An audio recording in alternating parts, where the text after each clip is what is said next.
Hello, today is July 3rd, 2015.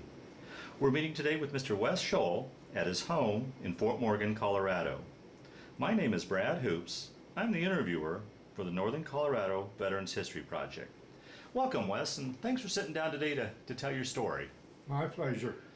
Let's start out, if we could. Tell us a little bit about yourself, your date of birth, where you were born, a little bit about your family. Well, there was 8 of us all together, 3 boys, and I was born in Steamboat Springs. Oh, wow. And my dad's been a rancher, farmer, I guess, most of her life. And I guess that's about it as far as that goes. What's your date of birth? June 29th, 1924. Oh, you just celebrated a birthday here. What Monday? Yeah, I did. I'm kind of one of the old group now. Now you said you were one of 8. Where'd you fit in that order? I'm the last one, the youngest one. Okay. And they're all gone besides me. There was 3 boys and 5 girls. I'll be darned. Yeah. Yeah. And you grew up on a ranch outside of Steamboat then? No. We left Steamboat when I was 4 years old and come to Snyder. You know, that's a little town just north and east of here. To continue ranching or what? Yeah. Okay. They just kind of farming and ranching. Okay. And then we got flooded out. There was a terrible flood in '35 and took away our house and ruined the place. So then we moved to the San Luis Valley. Oh, wow. And wound up in a little town called Mesita. And that's where I left to go to the Marine Corps. Well, before we jump into that, a couple questions I always like to ask your generation. Was your family, do you have much memory, and was your family affected by the Great Depression? You bet. Talk a little about what that was like. Well, it's kind of hard to describe. I'll tell a little story. But we had a neighbor up from us, and we had raised a lot of watermelons that summer. And so Dad and the rest of us took him up a bunch of watermelons. We got up there and he came out and he was all bloody. And he said, couldn't stand seeing my family starve to death. So he says, I just killed them.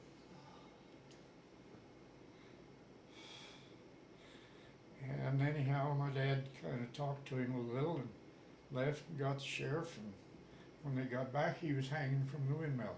Oh. But that was the attitude back in those days. It was just pathetic. Wow. Hmm.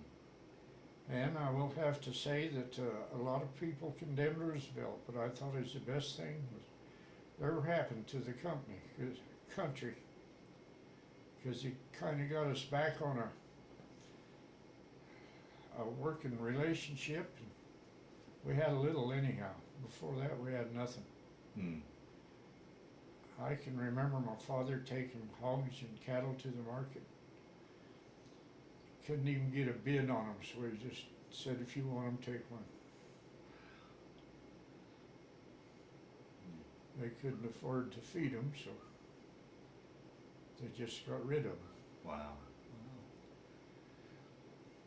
So I assume, obviously, there was no money, but you guys were a little bit better off because you're able to raise your own food, or? Well, we was to a certain degree, but back then they had no refrigeration, you know, and you didn't go out and kill an animal just to eat for a couple of meals or so. Yeah.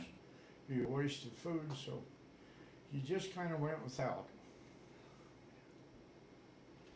Hmm. And then it started getting better. And I can, I guess we'll jump up clear to when they started fighting in Europe. Why, things started getting a little better, prices going up.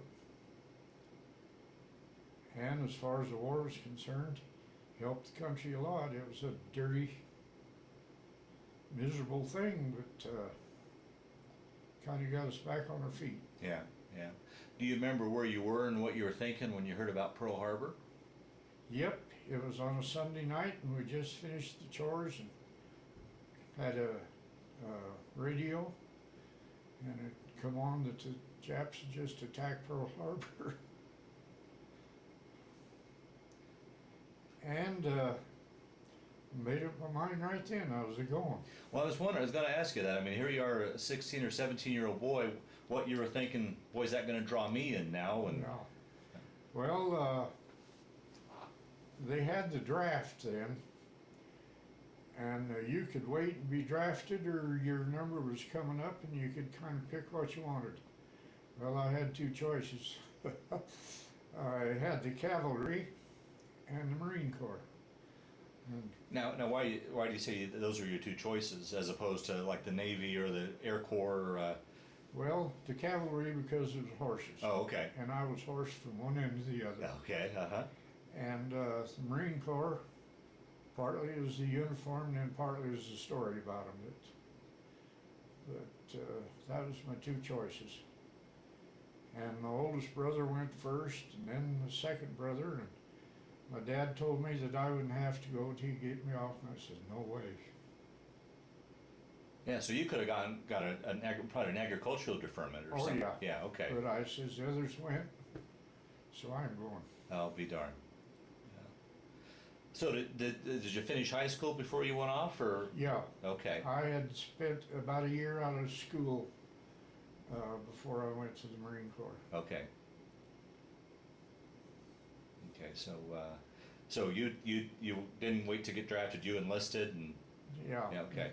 As soon as I could, so I could get in the Corps. And then how long after you enlisted before you shipped off to boot camp then? It was about 2 or 3 months, I guess, something like that. And there was a bunch of us got together in Denver, and then they put us on a train. And every stop where we pick up more people. Time we got to San Diego, we had a whole goddamn train with loads of people.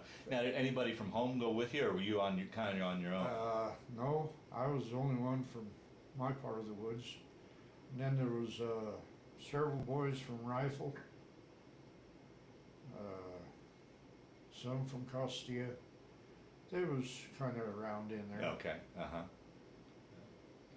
And we got to San Diego about, I don't know, it was dark anyhow. She just went and laid on the floor, and by God, about 3 o'clock next morning, all hell broke loose. And from then on, you was yelled at and screamed at, and you kind of learned how to get along. Yeah. How was that transition for you, going from civilian life, not only into the military, but into the Marine Corps? Was that a tough transition for you? Really not too bad. Yeah. I mean, you was so busy, and we had 3 DIs. One of them was an offshoot of the French Silent Foreign Legion. Wow. And he was just yelling and screaming all the time. And nobody tested him, that's for damn sure. Yeah. But then we had 8 weeks of boot camp. You had no liberty, and you got some chits, and you got to go to the PX once in a while and spend these little chits, you know, out of your paycheck. But all you buy was cigarettes and shaving stuff, and that's all you was allowed. That, and then the big day come where you left boot camp. And they had, of course, they had a big parade on the grinder, and the whole battalion was out to parade. Really, it was pretty nice. Everybody was on their best behavior. And then I got sent to advanced infantry outfit at Camp Elliott. And in there, Where's Camp Elliott located? Camp Elliott is just north of San Diego. Oh, so you're still in California, okay. Yeah. Well, we were the last troops that went through Elliott. After we went through, the Navy supposedly took it over. and we put in 8 weeks out there, and that was no cakewalk either. But anyhow, they talk about this, the big thing after line camp now, I forget now what they call it. But we had what we call a bivouac. And so for the last 2 weeks, we lived out in the country. And we had 2 canteens of water a week. A week? A week. And we had rations, you know, just little old sea rations. We'd slip out to the neighbors once in a while and steal chicken or something. And of course, we eventually got caught, so we had to pay for that. And then, now, did you have any time off to get back home between these various movements? You just kept moving. You didn't have a. Never had a day to go home or nothing. It just got out of infantry camp and went aboard ship. Really? Yeah. Didn't even have a month furlough before you shipped no. off. Boy, oh boy. And the last day at Elliott, of course, like I told you, the Navy was taking it over then. And they kind of got in a hurry and they started trying to give us a few orders. Well, we didn't take orders from the Navy, and that night we had quite a sham battle out there. And about half of our officers was in on it and everything else. Next morning before daylight, they put us aboard ship headed for Saipan. Of course, I didn't know it at the time, but that's where we was headed. Well, now that begs the question. Here's a farm boy from landlocked Colorado going to sea. How was that for you? Did you get your sea legs, or how was that trip for you? It didn't bother me. Really? Yeah. But there was a lot of them that got seasick, and hell, you'd have thought they died. It was just white. All the blood had drained out of them, and they laid around. Well, what were conditions like on the troop ship? I've heard packed like sardines and. Yeah, you was all below deck, and you was in quarters that was just about 3 bunks high, and just as tight as they could stack them. And it was a stinking dirty mess down there, I'll tell you for sure. Oh. And then for chow, we got beans and tomato juice for breakfast. And then about 3 o'clock, well, you would get wieners and some more tomato juice. Oh, gee. And we had chow on big long tables, people on both sides. You stood up, right? Or were you sitting? No, we could sit. Oh, okay. But the good part of it was, you sat across from a guy, and he was eating this junk, but kept you alive. Yeah. And you seen him start to... So you grabbed your plate and tried to cover it up, and pretty soon he got chewing all over the table and everything. It was filthy. When you got to go up on deck, why somebody ahead of you would throw over the side, and then that'd blow back onto you. And all in all, well, you kind of growed up pretty fast. So nothing too much bothered you. How long roughly did it take you to get to Saipan? Or did you guys stop along the way, or was this? Oh yeah, we went to Pearl Harbor from here, and it was 30 days. On them troop ships, every time you moved, you was 30 days on the water. It didn't matter whether you're going 10 miles, 100 miles, or how damn far you was going, you was on there 30 days. But anyhow, we got to Pearl Harbor, and then they had to have a bunch of boys in the Amtraks, and I got called into the Amtraks there, so I was transferred from the infantry replacement into the 5th Amtrak Battalion.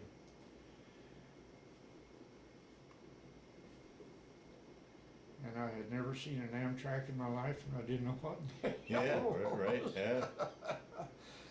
But on the Amtrak's now, they put us on these LSTs. It's a flat bottom boat, Mhm. you know, and they Mhm. have two decks, and they have Amtrak's below and Amtrak's above. And so I got big part of my training just going from Pearl Harbor to Saipan on learning what the hell to do with an Amtrak. And of course we got there and we was rear echelon, so that would have put us in about the middle of the battle on Saipan. And when the orders come to get off, why the track that I was assigned to was clear on the top deck. Well, when you start down, you've got to have everything just straight. Go a little bit either way and you've got a wreck. So we started off down there and I was standing on the bow. I was giving the guy the signals, you know, which way to go.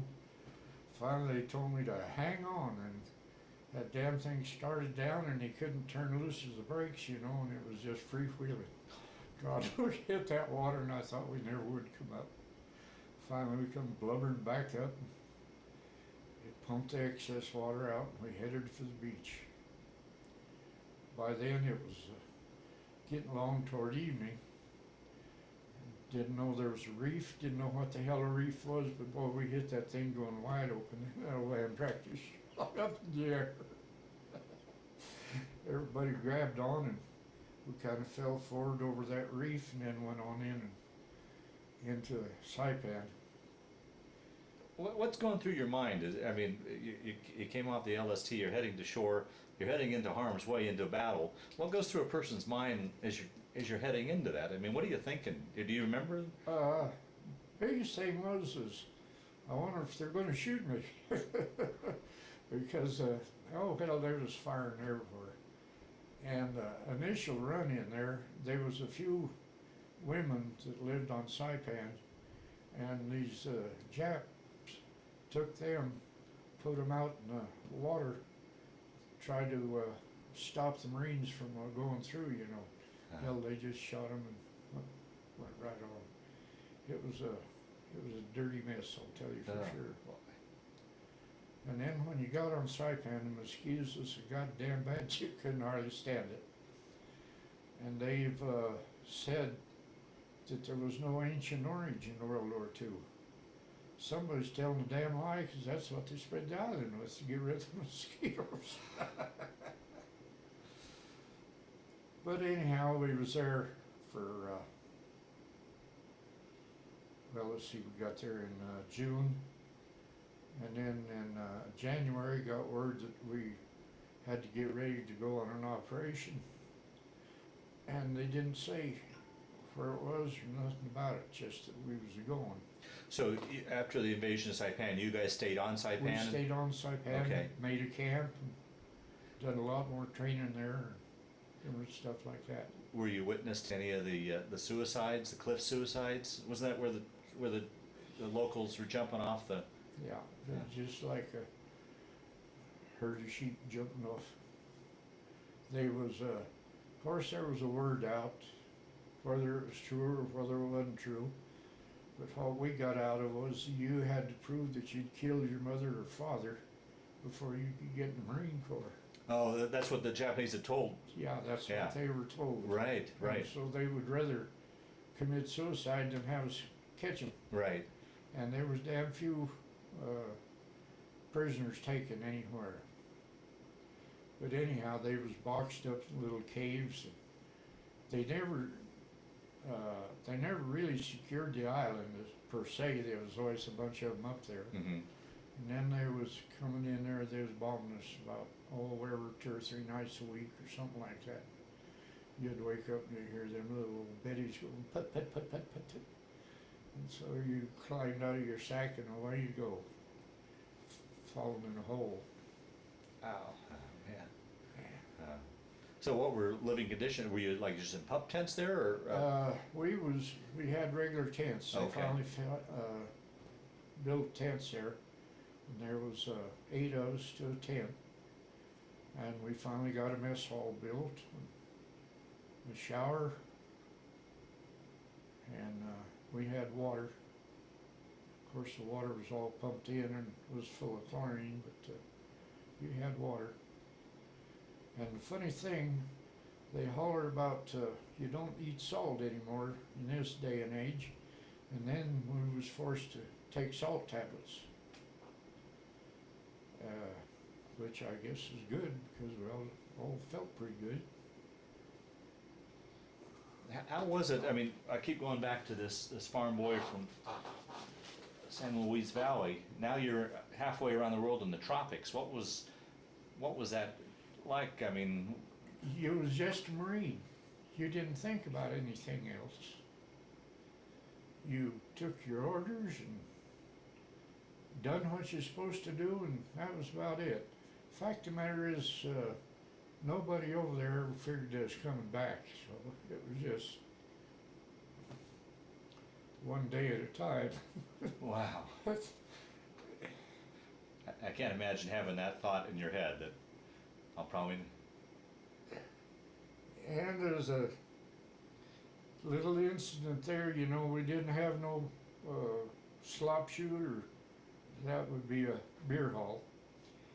And we got a beer ration. Everybody got 2 bottles of beer, and we all had to go up to company quarters and stand there and drink our 2 bottles of beer. And one of our lieutenants said, "Shull, how'd you like the beer?" "Very good, sir." "Well, good, then you wouldn't mind picking up the damn bottles, would you?" And so a few of us got together and we picked up the bottles. And that was a big treat, though, that 2 bottles of beer. Were they able to refrigerate it? Were you drinking cold beer, or were they? Yeah, about lukewarm. Greasy Dick was the name of it. You ever hear of Greasy Dick beer? I'd never tell that. And What would you guys do during that time when you weren't on duty to pass the time, to entertain yourselves? Did USO shows come through, or what? oh, hell, I don't think we ever had a USO show in Saipan. Maybe one. Yeah, Chili Williams, the polka dot girl. She put on a show over there. I know it started raining, and we just grabbed our ponchos and covered up and figured we'd set her out. And she says, "What the hell, if you can take it out, you can." And she put on a show in the rain there. And that was pretty uplifting. Yeah. But otherwise, I mean, during normal times, what would you do on your time off? Well, it's just, I was going to tell you, there was about 3 of us got together, and you know, we kind of like to have something to drink. So we accumulated some raisins. Went back out in the tullywobs and the trees and brush, and set up a big old tub and put them raisins in there and covered them with water. Leave them covered up and set in there for, till they fermented good. And we accumulated some sick bay alcohol. Where it come from, I don't know, but we accumulated it. And we drained all that raisins, jack, we called it raisin jack. Strained all the good juice out of it and then mixed it with that sick bay alcohol. Oh Lordy, that stopped all your problems. 2 or 3 of us got caught and put in the brig for it. Uh-oh. And it was things like that. Let's see. I was trying to think if there was any organized sport or anything. I don't believe on Saipan there was. We just kind of worked and got ready for another operation. Oh, and in the meantime we took Tinian. That was just off Saipan. Mm-hmm. And hell, you could wade from low tide from one island to the other. And well, this funny thing happened was starting to go across, and they had the mortar battalion set up, and they was a firing into there. And here's this big old swabby, and I thought he looked familiar, but didn't think nothing about it. Anyhow, he had been in the, well, that underwater demolition of the Navy had them. Forget now the name of that. But anyhow, they'd go underwater before these operations and then take pictures and see where the most of the battle wagons and everything was. And anyhow, he come up there and was sit down, and we just waiting for the murder battalion to get through so we could go across. And finally I says, "Well, are you Vic Lewis?" He says, "Yeah, and you're that damn Shull kid, ain't you?" So somebody from home? Yeah, Is he's that from right? Snyder. Is right. And he was in, oh darn, I wish I could remember the name, but Kind of similar to today's Navy SEALs type of. yeah. Yeah.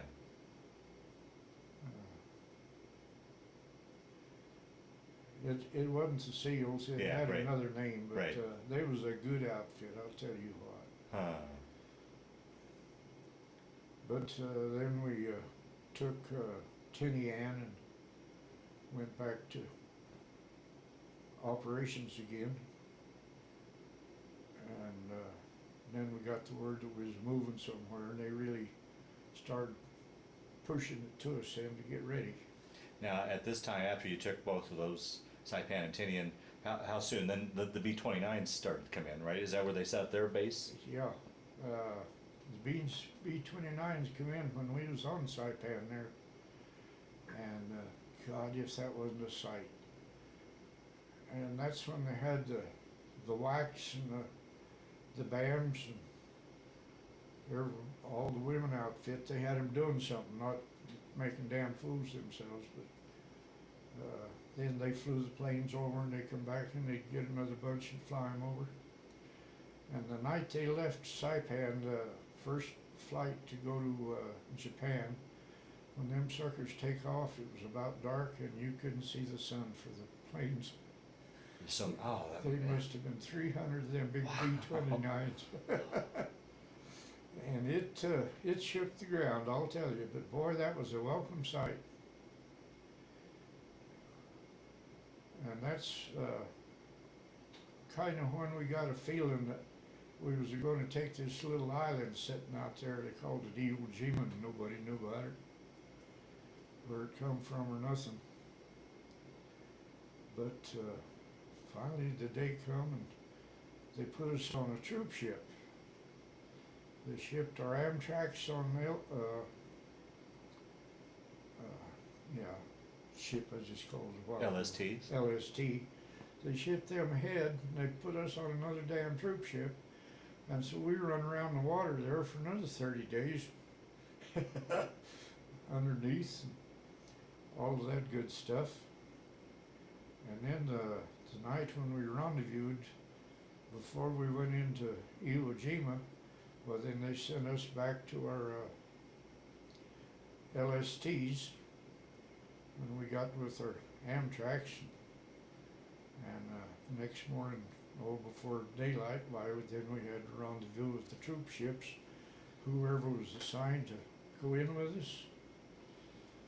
And goddamn seas was rough. We couldn't hardly get off the ship. And then coming back, you couldn't hardly get back on the ship from the high waves. And them old boys coming off them troop ships, of course, they come down the rope ladder and started getting in. They'd start to step on the damn Amtrak and they'd be right there and then be 10 foot below and they'd be above them. They had a heck of a time getting loaded. That was a pretty rough deal. Wow. And on that mess, I got into the first wave on first hour, 9 o'clock. And I was in the first wave in that bunch. But the stories come out, they said that, they didn't fire on us or nothing. They was dropping them suckers all around us. You'd see the water shoot up near 10, 20 feet when they'd drop one of them in there. And we just kind of wondered what it'd be like if one of them dropped right in the middle of us. But anyhow, we finally got aboard, and boy, that beach was just like powder. You couldn't hardly move an Amtrak in it. We got about, I guess 100 feet bogged down and had to drop the ramp. And them guys was wanting out of there pretty bad anyhow. Anyway, we was running the ramp back up, and I don't know what happened, but I got hit right here. It just went poo. Old crew chief, he had to take my place trying to get the ramp back up. He said, I can't do it, I'm out of here. And I said, God damn it, Ginkgo, you gotta do it. We gotta get back to the troop ship, we got another load. So finally we got it up and got in, and they asked me, the gunny sergeant says, come on, Shull, he says, we're gonna get you in there and get you a Purple Heart. And I said, no way.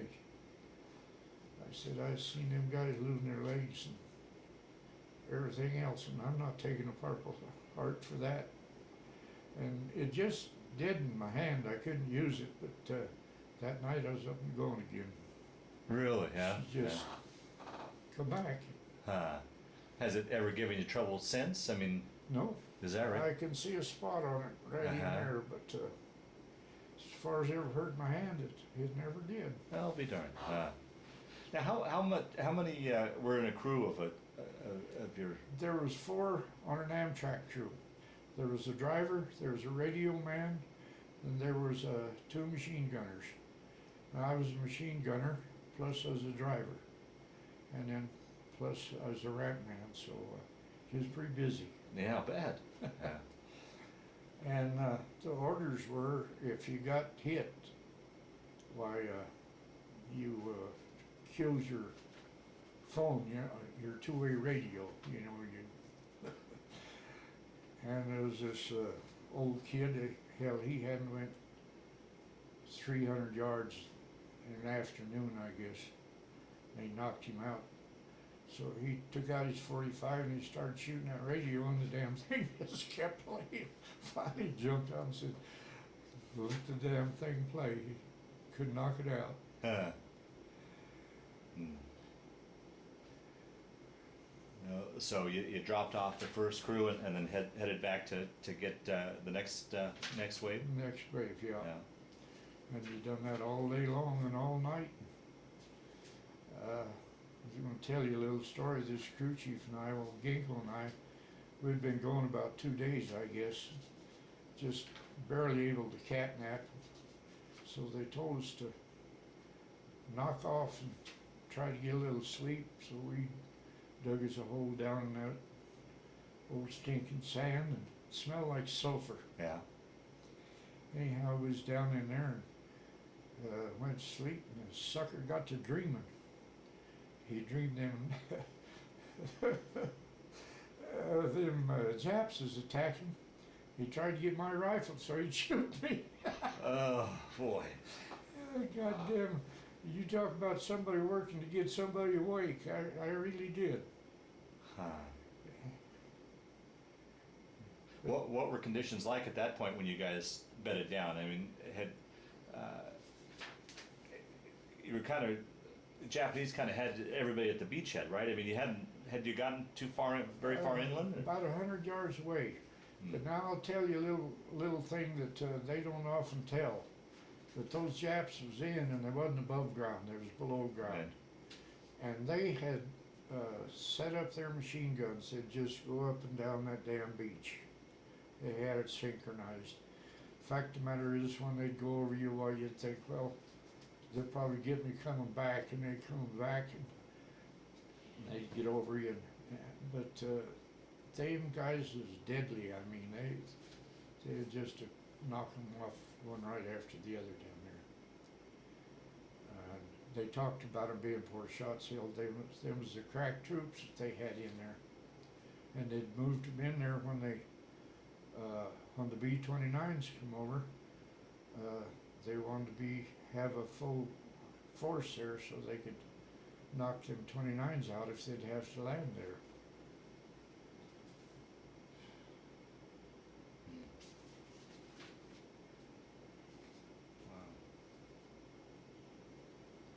Wow. I know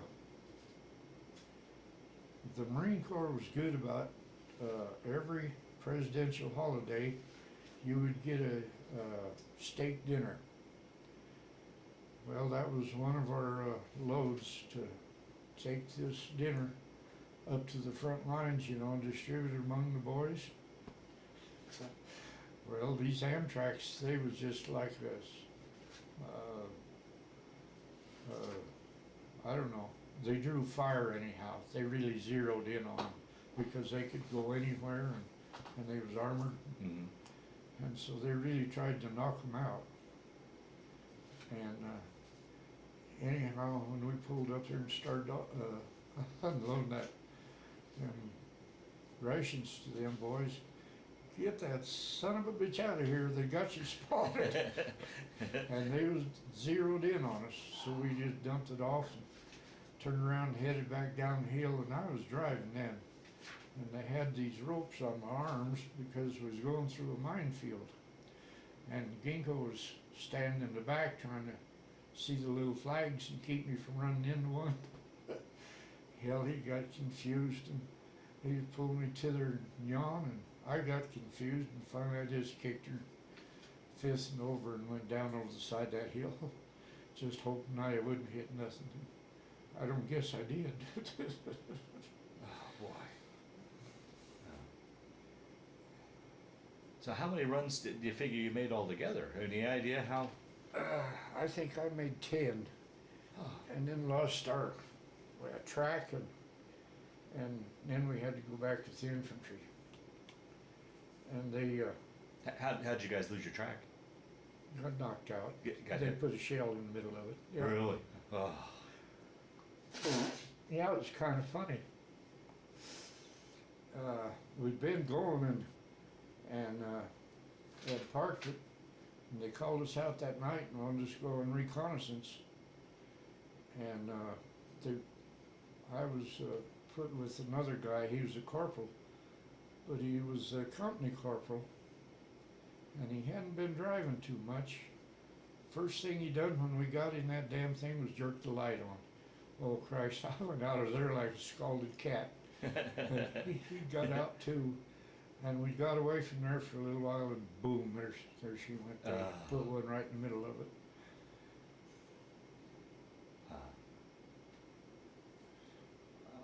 So now you don't have your track, so you're put in with the infantry and. Yeah, usually they use this just for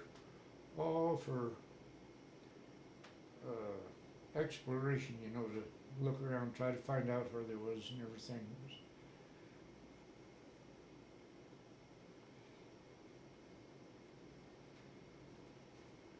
And this went on for quite a little while. There was they finally got some tanks in, you know. They had a hell of a time getting through that sand with them tanks. Yeah. They finally got them in, and they wasn't doing a hell of a lot of good. They blast into them caves where you thought they was, and hell, even them big battle wagons was dropping that heavy stuff in there. You couldn't get to them. It was down in these goddamn holes. Hmm. Oh, man. Were you able, I don't know where you were during when they raised the flag. Did you see them raise the flag, or what? Just heard somebody holler and looked up, and it was just going up. Is that right? Wow. And man, everybody cut loose and fired everything they could.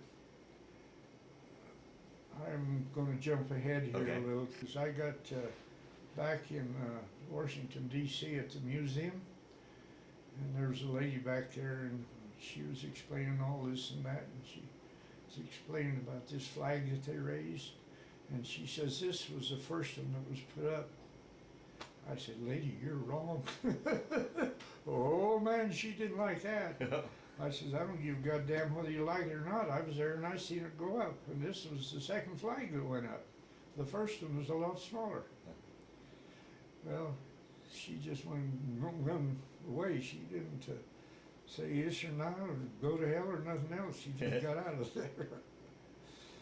But that's how a lot of the stories started. Yeah. A lot of that stuff that was a little bit different.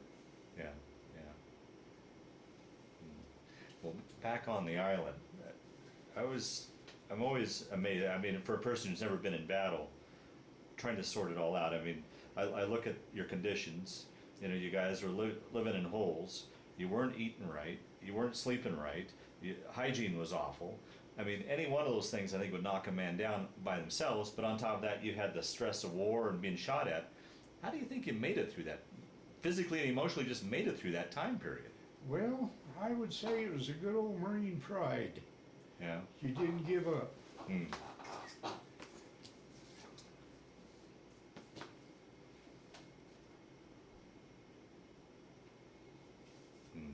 I know there's I don't know how many times, 3 or 4 times I had the air knocked out of me, these concussion grenades, you know, and they just hit you in the belly and you just went out. Wow. And I know one time I was just coming to and I started to wiggle and there was a corpsman there. He said, Jarhead, lay still. And right away I knew that I better lay still. But anyhow, this was our, I guess you call them nurses. They was Navy corpsmen, and they worked with the Marine Corps out in the battlefield. Right, right. Patched you up and everything. But anyhow, I laid still, and he told me, he says, there's a sniper.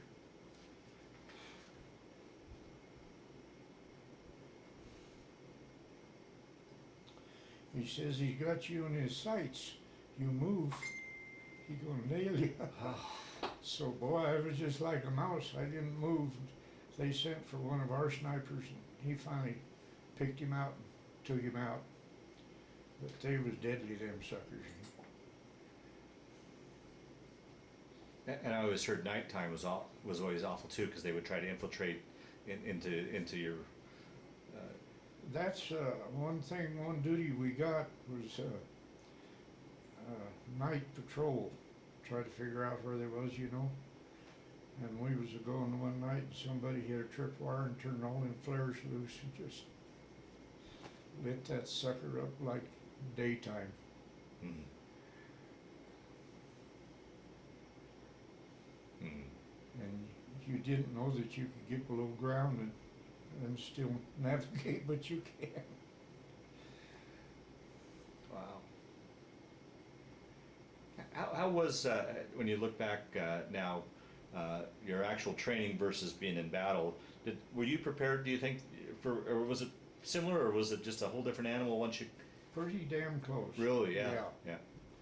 Because when you was going through training, they didn't spare the rod a bit, boy, I tell you. I was started to say the last day on bivouac before we left, they had this hill, and it must have been, a mile and a half. And your last little deal was you put on a full transport pack, which weighed 65 pounds, and you walked up that goddamn hill about a mile and a half, and then you come back down. And that was your pretty much your last deal in the training camp. No, they didn't mess with you. Mm. I'm trying to think of another little deal that happens kind of unusual.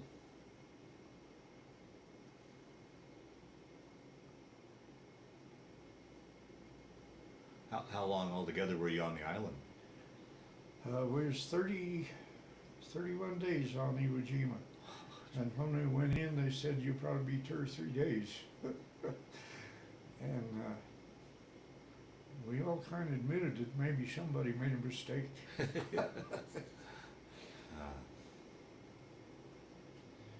But no, you talking about them people jumping over cliffs, they was, when we got to pushing them out of them holes and everything, why, when they had to get out and get in combat hand to hand, why, they got the hell out of there.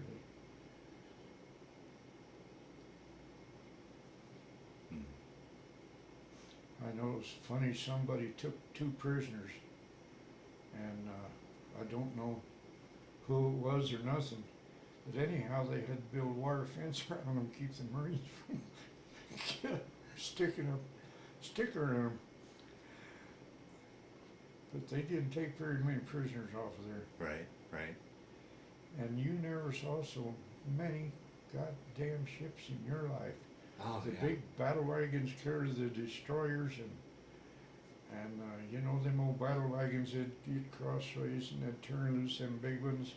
I heard that sound as something else too when they fired those big shells. Oh Jesus, it just about take your breath away. But when they'd fire, well then it'd tilt the ship back, you know, because it's firing sideways. And then when they come back on, as soon as they hit that area, why they fired again, went back like that. It was something.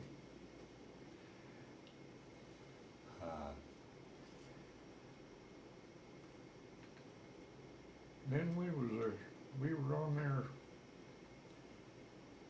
I don't know how long, maybe a couple of weeks. We heard that the war was over in Germany. And of course, we had a whole goddamn, whatchamacallit full, well, the water was just full of battle wagons, troop ships, everything. And all of them cut loose about the same time. Is that right? Yeah. And I'm telling you, that run them Japs real deep. They thought we was really establishing a beachhead on them. God damn, they got out of there.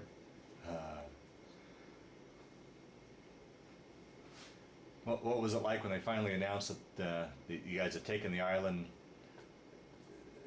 Or did you ever? Or was it once again like Saipan never truly routed them out of there?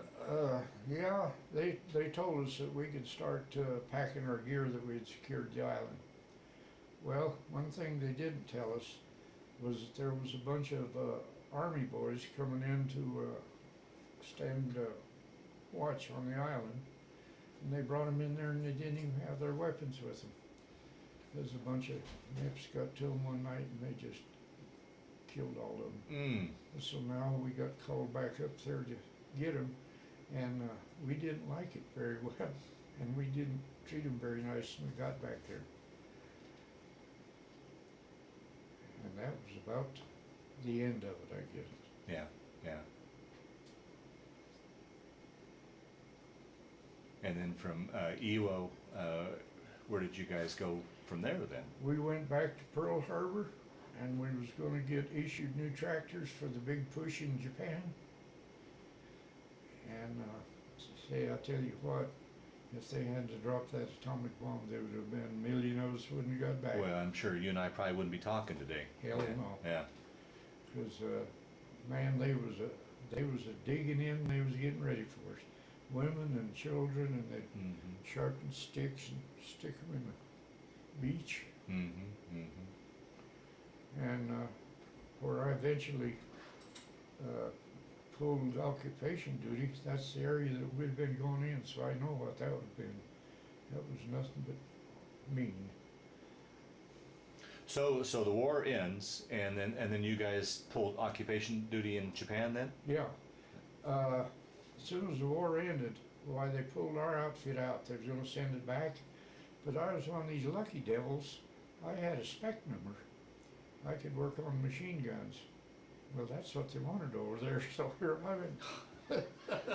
Me and my little spec number, we didn't get to come home. And we had 6 months over there.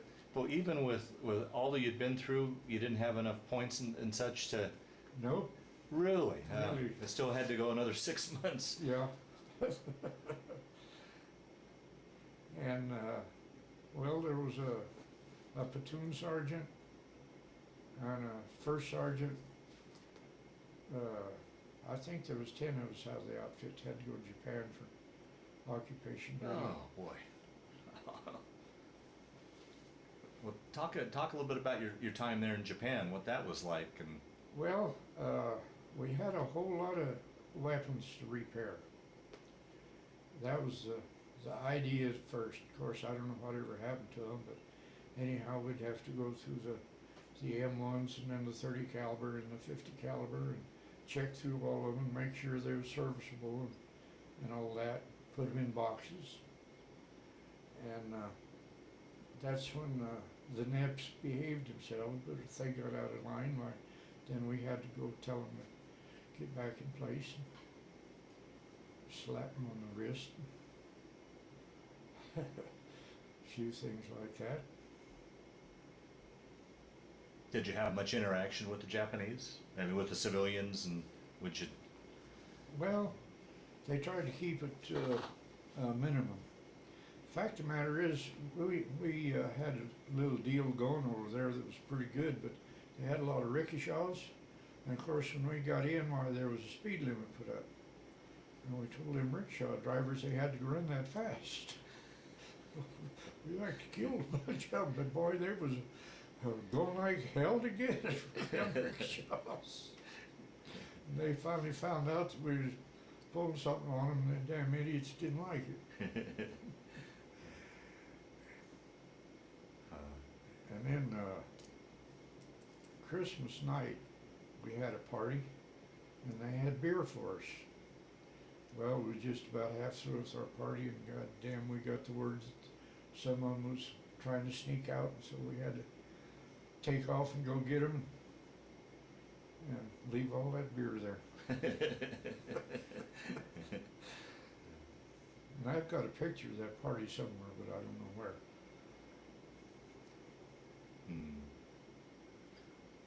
Was it tough? I mean, after all you'd been through on Iwo with the Japanese, was it tough dealing with them? I mean,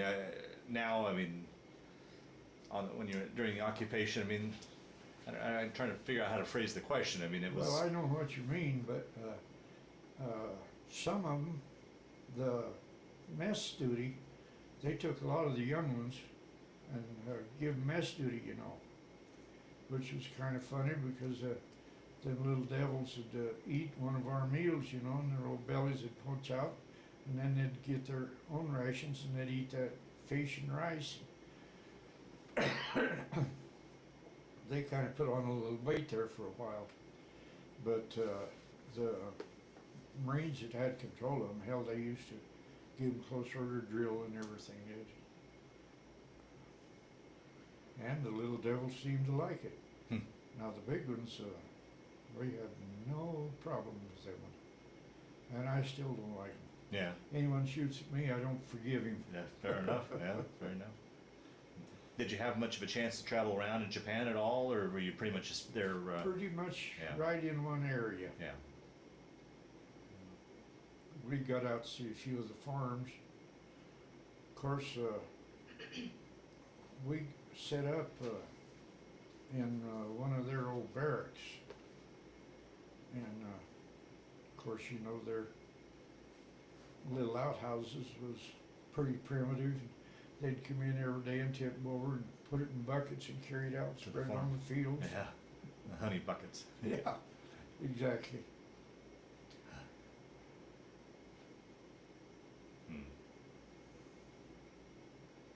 I know I'm forgetting something, but we'll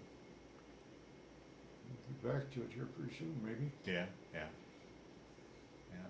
So you had 6 months occupation duty and finally had accumulated enough points to finally come home then now? Uh-huh. Yeah. And I had good duty there because when I come home, my first sergeant come with me, and we was the only battle troops in there. And there was a lot of others there, but they had to stand all the guard duty and all that. All we got to do was fire the 20 millimeters when we find a mine out in the water. Uh-huh. We'd blow that sucker up, and the Navy could clean up for it. And that's, I never stood no guard duty or nothing. Oh, coming good. Back. Yeah, fair enough. Good. Was that a direct shot back to the States from Japan? We went to the Aleutians and then come back. Oh, really? Oh, Yeah. boy. How was that? That Aleutians is a cold darn Yeah. place. Yeah. And it took us another 30 days to come from Japan back to San Francisco. And what was that like? I always hear everybody as they cross under the Golden Gate Bridge, that feeling of, boy, I'm finally back home. You bet. Yeah. As soon as we saw it, why, we felt pretty darn good. Oh, man. But I started to tell you about when we got back to Pearl Harbor, you know, why, we was gonna go on Liberty that night, come hell or high water. Well, some of the boys heard about it, so they put us in the damn brig. Put guards on us, and we could go eat and everything, but we'd go back to the damn brig, so we didn't get away. About the second or third day, I think they let us out. And then everybody done the same thing. They went to a cafe and they had steak and eggs. Sometimes they'd eat one order and then they'd order another. And some guys would order fried chicken, but that's about the two things. And they'd eat on them till they pretty near bloated. That's something I always hear too. Once you got back to the States, that did you have any cravings? Something you hadn't had for a while that you know, like a milkshake or a hamburger, or was there something that you just? That was about it. Yeah. Steak and eggs. Yeah, Yeah. yeah. Uh-huh. And they always didn't they always serve that the morning before an invasion? Didn't you have a nice meal on ship? We had Yeah. steak breakfast. Yeah. Every morning before we went on it. Yeah. Uh-huh. Hmm. But all the time we was there on Iwo, we lived in them, oh, they had a little can about that big around, and they had, one of them had some wieners in it, and another had some, can't think of what it was. Anyhow, there's two things. Then the third one, they had what we called a dog biscuit. And it was a cookie looking thing, and it was so goddamn hard you couldn't chew into it. Oh, jeez. You had to soak it in order to eat it. But it was just full of strength. Hell, we got along good on that stuff. Oh. And we carried enough right in our transport pack. That was a little one. We carried enough food in there to last us 2 weeks. Just in little cans of stuff. Ah. Oh boy. You probably had to be tired of that stuff though after a couple of weeks eating the same stuff over and over. Well, you get hungry enough, you eat just yeah. about whatever's available. Jeez. Oh man. I just can't imagine. Like I said, I just can't imagine 30 days in that situation for 30 days. Yeah. We didn't get a shave, a bath, Oh. barely had water to drink. And we was a dirty, stinking mess too, I'll tell you. Yeah, I bet. Yeah. When we went aboard ship, here come them old sailors, boy, they come up there to see what we had to sell for souvenirs. They took one sniff and they backed off. And then the good part of it was, them goddamn Navy guys made us take saltwater showers. Oh. And you know, you come out of that, you Sticky and. sticky, yeah. We didn't get a freshwater shower for 2 or 3 days. Oh. And then we had some replacement officers. The first morning aboard shore, we had one of them 90-day wonders. Oh, right. Called everybody out of bed real early one morning for roll call. And goddamn it, woke up an old top sergeant, and he come out there. And he lit into that goddamn officer, and he says, "You dumb son of a bitch." He says, "These guys just come out of combat." And no, he went on and on and on. And he says, "God damn you, if you try that again, I'll throw you overboard." And the old boy eventually, he learned to be a pretty fair officer. I got to know him quite well. Yeah, yeah. He was good, but hell, he was going to come out there and make everything military.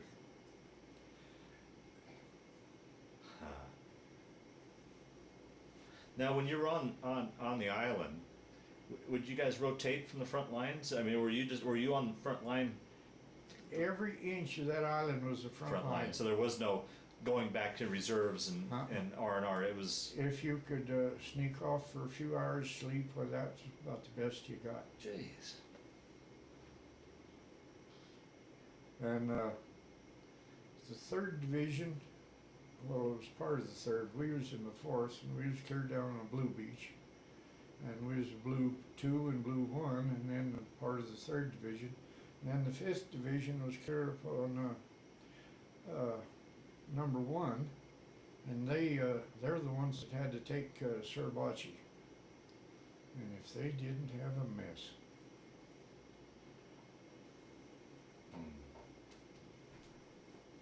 And most of that division was made up of guys that had been hurt, gone back, and then this was their 2nd trip over. Someone was just fresh out of boot camp.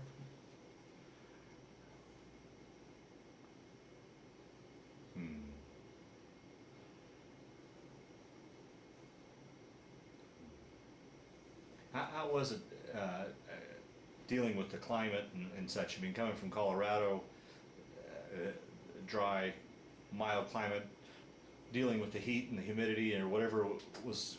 Never bothered me. Oh, it didn't? No. Got climbed it pretty fast everywhere I went.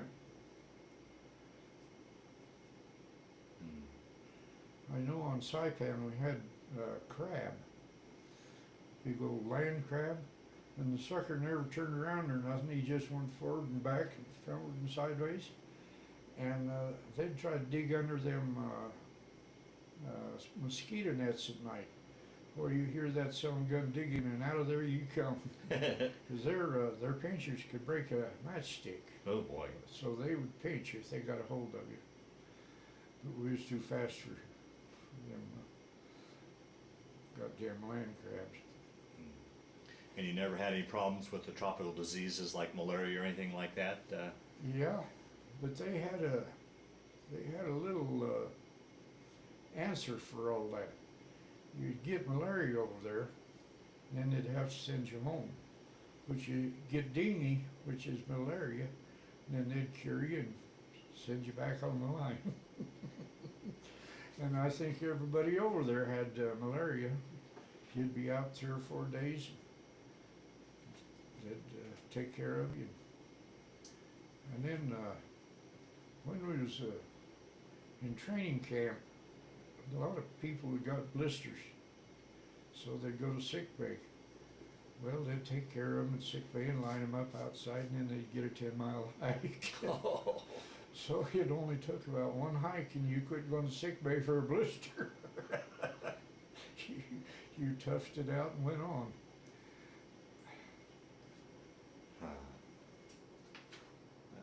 And how about during your time overseas?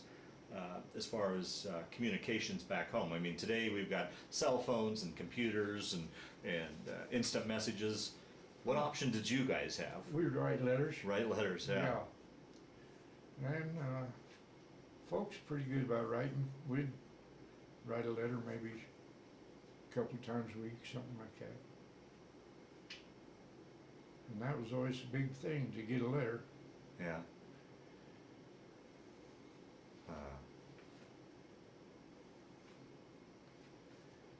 And is that how you'd get news of what was going on as far as how the war was going, or baseball scores, or just world? Yeah, that's the only thing you got. You didn't get no newspapers. Right. Or nothing else. Wow.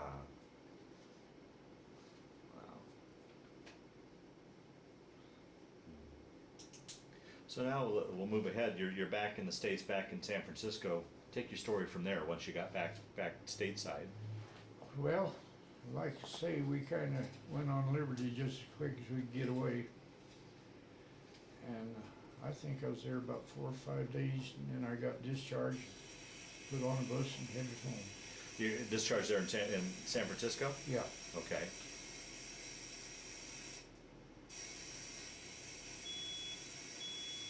And talk about arriving home, what that was like, the homecoming. And well, it was nice, but my folks never would talk about it. We couldn't if you'd start to say something that happened, like they'd get up and leave the room. So It was pretty tough, pretty hard on him. yeah, you Yeah. couldn't say hardly anything to them. And hell, I don't know. I went a long time before I could talk about it. And of course, I had one brother in the Navy and one in the Army, and no goddamn way was we going to talk about anything. 'Cause Yeah, yeah, they didn't, neither one of them do nothing. yeah, yeah. And how was that? The question I asked you before, kind of the reverse now. Coming from the military and everything you'd just been through, now you're back in civilian life. Was that much of an adjustment for you? It was for a little bit. Yeah. First of all, we couldn't find a job, you know, there was just no jobs available. And of course, my father, he took care of that. There was a job cutting holes clear up in the mountains at about 7,000 feet. And I had come from sea level Yeah, right. to 7,000 feet in a few days. I hacked her out for about half a week and told him to shove it. I didn't prefer that. And it was a kind of touch and go after that. You picked up what you could. And then the government paid you $52 a week for a year.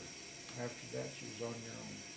No, it was the 5220 Club, wasn't it? Where you Yeah. get $20 a week for 52 weeks? Yeah. Yeah. Yeah. How did you, I mean, today they talk about PTSD and such. Did you have nightmares or flashbacks, or were you able to kind of put that all behind you? You know, we all kind of had nightmares, but it never got us down. I think I only know 2 people that cracked up. And when you crack up, you're clear out of it. No, 3, because one was an old sergeant. Hmm. What about back on the island? Did people crack up there, or? We had one guy that did on Saipan. And they basically sent him home, but when you done that, well, you got a dishonorable discharge, so hell, that was worse than cracking up. Yeah, A yeah. dishonorable discharge. Yeah.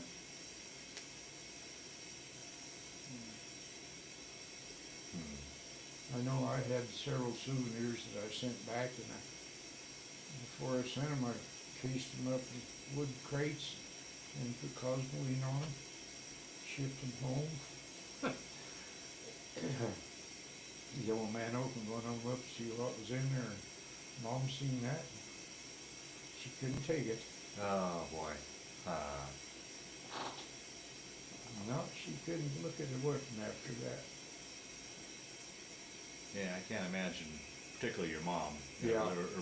Her boys over in harm's way, and you really couldn't tell them anything with your letters. You couldn't tell them where you were or what was going on, because that was censored, so they just had to... Yeah, I thought I was pretty careful, but they told me that about half of my letters was cut out. Were they? Yeah. Yeah. So, they didn't want nothing to slip. And I imagine there'd be weeks would go by before they would get letters and such, so it wasn't like they knew, you know, they just talked to you. I heard from you yesterday that you're fine. There would be weeks before they knew, Yeah. oh, at least we got the next letter type of thing. Yeah, and then when you went into combat, well, usually it'd be a month before Yeah, they would right. hear from you.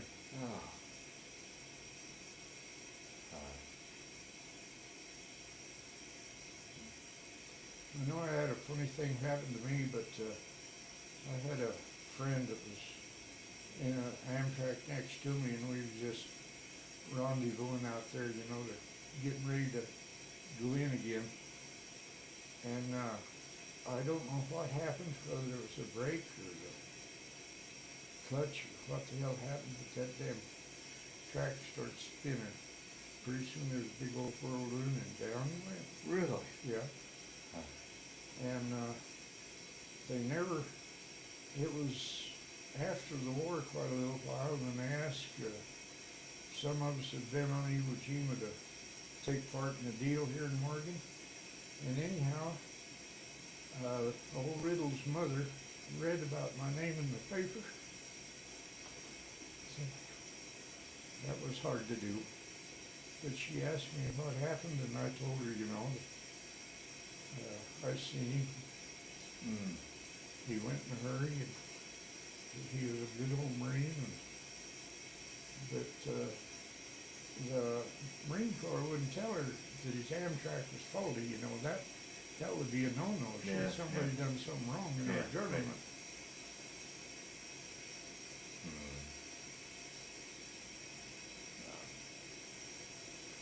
Mm. I can't imagine that, you know, once again, never being in battle and really never seeing anything like that, what it was like to lose friends and see him, you know. They was just here today, and tomorrow you had somebody else you had Oh, boy. work with. Huh.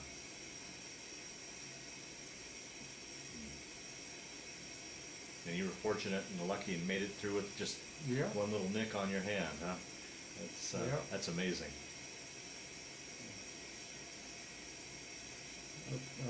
One time I was picking up shells, you know, duds that hadn't blowed up. Oh, jeez. Well, you gotta get the damn things out of there, so I was putting them in the cargo compartment. Here's this little noise, and I waited for that son bitch to go off, but it didn't. It was a dud. It was stuck in the sand. Oh. It kind of shook me up for a little bit. I bet so.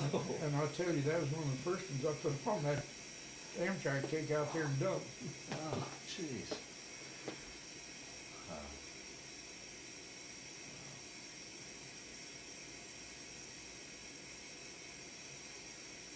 Do you think much about it today? I mean, have you been able, 70 years now, been able to put it behind you, or do you still dream about it, or does it ever come up? About it. I dream about it once in a while. I guess the best one I ever had was only about a year ago. But there was this 50-gallon drum. There's them two goddamn nips in it. And they'd jump up and they'd shoot at me, and I'd start shooting at them, and they'd go back down. And I dreamed about that for about an hour one night, I guess. Oh, yeah.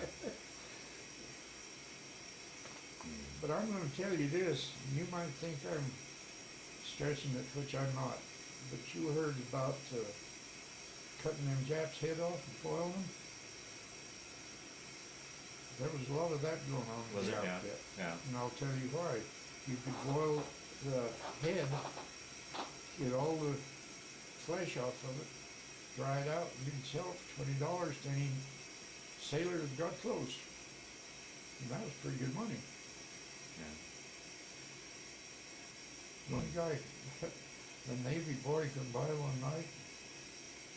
A friend was cooking a head. What you got in there? I got jello in there. You want some? Yeah. His canteen cup handed it to him.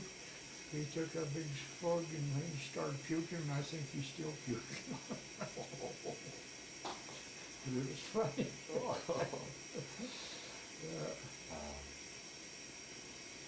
But you know, I guess one way we got along, because I never figured I'd make it back. Yeah, right? And you just take it one day at a time and do what you're told and have all the fun you could. Boy, I just can't imagine being in a situation where you're in that mind frame. Yeah. You know, it's just so foreign to me that, well, to anybody, I'm sure, except those that actually were there, experienced it. I know when we were in Japan on occupation duty, they set a lot of boys that had been mechanics in the Air Force. And of course, they had no combat or nothing, but now they had the ratings. Oh God, they were sergeants and top sergeants. And I got to be over the top of them. And I'll tell you what, them suckers marched, and they marched at attention. They done every other damn ornery thing I could think of to do, because I had it behind me. Yeah, And they right. had to, Right, sure. they had to listen to me. Fair enough. Oh, they hated my guts.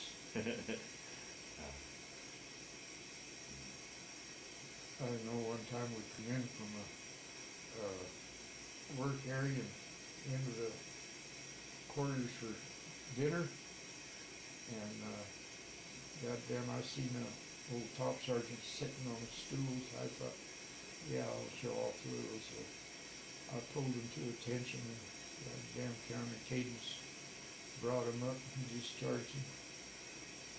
And the sergeant said, "My God, you gotta get outfit there." And he knew as well as I did that I was just pouring it on him because he was an old salt. And by God, that I'd done it just for the benefit of him.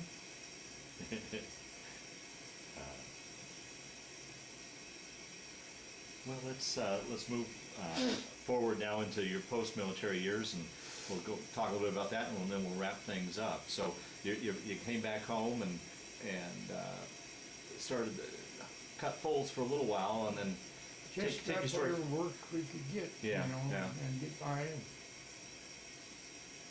And I was wanting to work with horses and punch cows. I wasn't wanting to go back on no damn farm because that's 7 days a week, I think, and 10 hours a day. And so just as fast as I could, I got punching cows.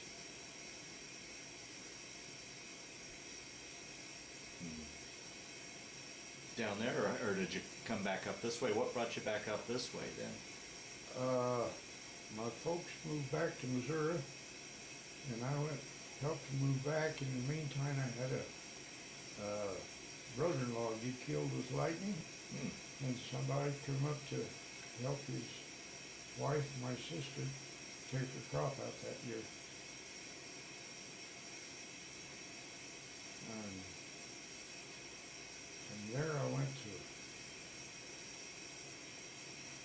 a head gate job, and then from there to Gunnison, punching cows. And that was God's little green earth over there. Yeah, was it? Yeah. It was beautiful. Yeah. Kind of gave you some peace after what you'd been through. Yeah. Yeah. You talk about them dreams.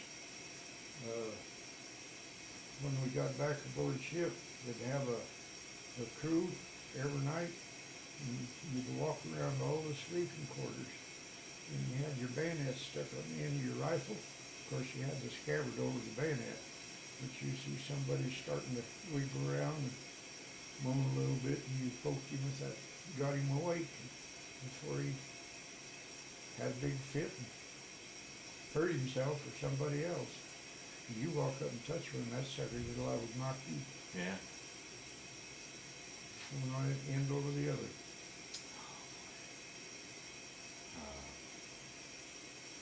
Wow.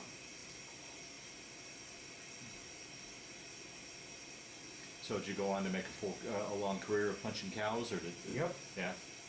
How long were you in the cattle business then? Oh, let's see, from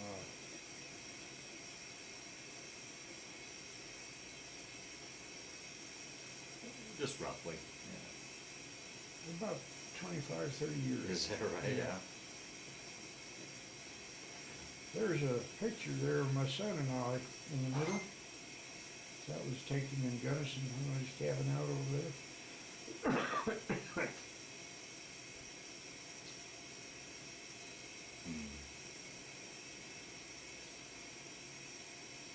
We'll talk a little bit about family then. Son, daughter, just the two children? Yeah. Two, son and a daughter? My daughter and my son that's living in the state of Washington now. He put 30 years in the Army, Oh, really? Yeah. and then he was in private practice for a while, and then he got into FBI. Wow. And he's still, well, he's retired, but they still call him back every once in a while. And he says, boy, it pays good, so I'm going to keep going back. Yeah. I think they're trying to get the money out of him, is what they're trying to do, all the education they give him. And your daughter? She lives here in town, and she's got a business of some kind. I don't understand what it is. She keeps it going. Yeah. Grandchildren, great-grandchildren? I got 3 grandchildren And oh yeah, I got a great-grandchild Yeah, right great. there in the corner. He's half grown when he was born, just right over your shoulder.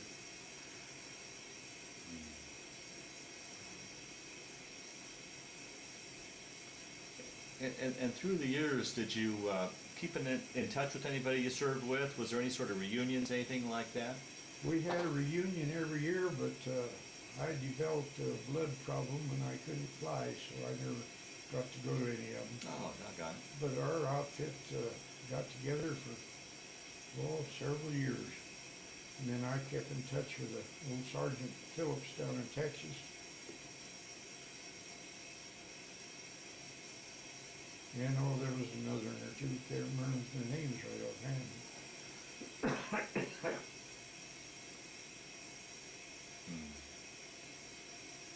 And there was a old Marine gunner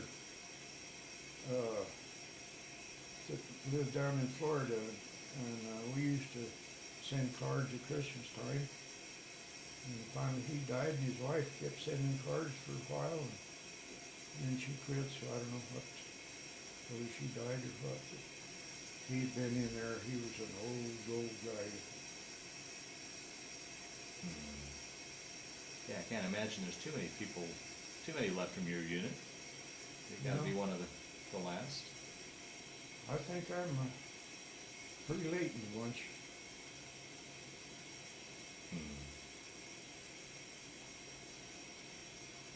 Well, as we start to wind down this interview, is there anything I didn't ask you that you wanted to talk about? Any other stories that kind of floated to the top? And Kathy, jump in as you've listened to this. If there's anything you can remember that he's left out that you wanted to tell. So ideally, we covered, I know we didn't get all, we probably only got the tip of the iceberg, but covered, or do you think we covered it pretty well? I think pretty well. Uh-huh.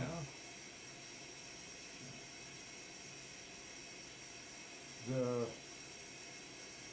At the end of the war, when they dropped the bomb, I never will quit getting over how wonderful I think that was. Oh, that had to be just such a relief.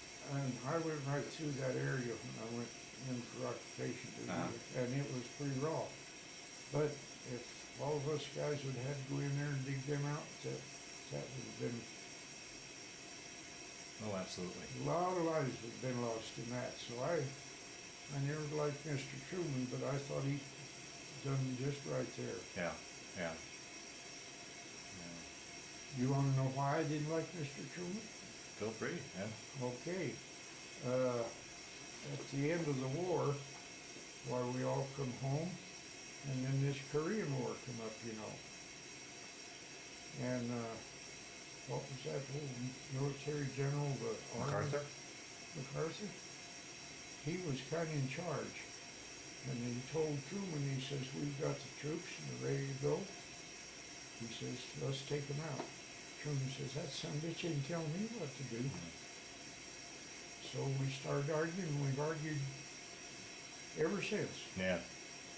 Now then, the damn Marine can't even shoot unless somebody shoots at him. Yeah.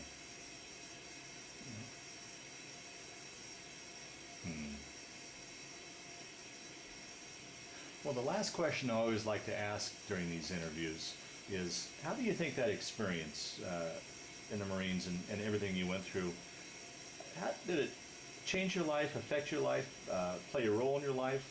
Or as you look back on it, was it just a chapter in your life that you went through? How do you think you'd answer that? Well, when I first got out, I didn't amount to very damn much. Really? Yeah. No, I was just tried to find what little fun I could have. Well, fair And enough. then I kind of growed out of that, and it's nothing anymore. I'm still proud to be a Marine, but as far as anything else, I'm not too concerned about it. I just hate the way they try to fight a war anymore. They're going to talk them to death instead of getting rid of them. Yeah. But I don't think it hurt me, or I don't.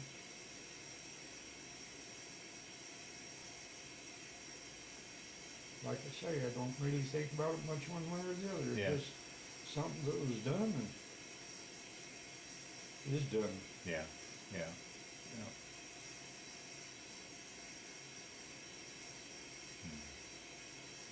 Well, Wes, I want to thank you for sitting down to tell your story today, but more importantly, I want to thank you for your service to our country.